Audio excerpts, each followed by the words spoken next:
Қазақстан туымен тұғырлы, елтаңбасымен еңселі, әнұранымен айбатты мемлекет. Шекарасын шегелеп бекіткен ел. Еліміз іргелі, айбынды мемлекетке айналды. Қадамын нық басу үшін ата заңымыз қабылданды. Төл теңгеміз қолданысқа шығып, ел қуанышқа бөленді. Білімді білімпаздарымыз жер асты мен аспан үстін шарықтап, ғарыш айлағын меңгерді.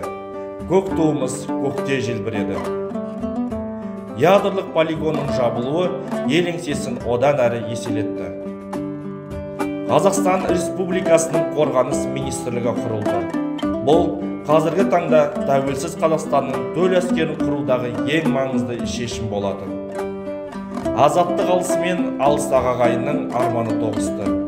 Дүниенің төрт бұрышына тарыдай шашырап кеткен қандастарымыз қайта оралды.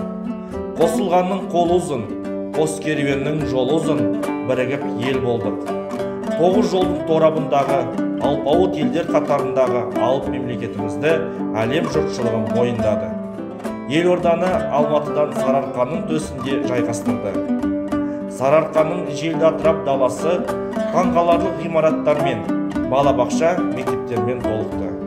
Әлем картасында жаңа Астана пайда болды.